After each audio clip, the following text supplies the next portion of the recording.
तो लोग मजबूरन कुछ मस्जिदों में, हर मस्जिद में भी नहीं, बाहर 5-10 मिनट के लिए नमाज़ पढ़ने आते हैं। लेकिन उसके लिए यूपी के सीएम कहते हैं कि अगर आप जो है बाहर नमाज़ पढ़ोगे तो आपका पासपोर्ट कैंसिल कर दिया जाएगा और आपका ड्राइविंग लाइसेंस भी कैंसिल कर दिया जाएगा। मैं आ रहा था अगर पूना से, तो मुझे लोगों ने कहा कि पालकी जाने वाली है, जल्दी जाएंगे नहीं तो फिर रास्ता जाम हो जाएगा। रास्ता जाम हो रहा है, हमने कभी मना नहीं किया, लेकिन हमारी मस्जिद, हमारी नमाज के लिए, यानी ये जानबूझ करके ना इस देश में मुसलमानों के लिए ज़मीन तंग की जा रही है। अबू आझमी आणि भारतीय जनता पक्ष हे एका नाण्याची दोन बाजू आहे। यांनी स्पष्टपणे मी तुम्हाला सांगतोय, अबू आझमीने स्टेटमेंट करायचं आणि भाजपाने हिंदू मुस्लिमचा फायदा करायचा, पण आपला लढाई करायची आणि तो प्रश्न घेऊन हिंदू मुस्लिम भांडण लावायचं आणि या अबू आझमीने एक पिल्लू सोडून द्यायचं, हे ठरलेलं आहे। अबू आझमीचे पाय फुलत आहेत, त्यामुळे अबू आझमी हे जे स्टेटमेंट करतोय हे भाजपच्या इशाऱ्यावर करतोय, असा माझा स्पष्ट आरोप आहे। स्पष्ट आरोप आहे। याचं कारण असं आहे की अबू आझमीला कोणत्या वेळेस काय बोलावं आणि वातावरण दूषित करावं हे त्याला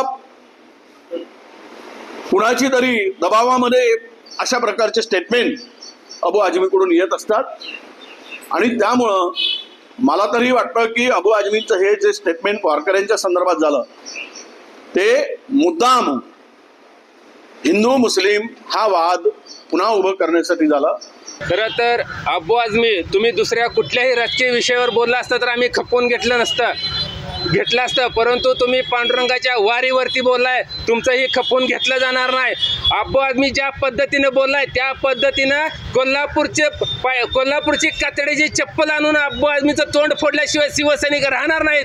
ही संपूर्ण महाराष्ट्रातल्या मराठी समाज बांधवांच्या, हिंदूंच्या भावना दुखावल्या त्या आणि ह्याला कधी शिवसैनिक माफ करणार नाही। अबू आझमी ज्या ठिकाणी दिसेल त्या ठिकाणी त्याला चपलेचा हार घालून कोल्हापूरच्या पैतानानं त्याचं तोंड फोडलं जाईल।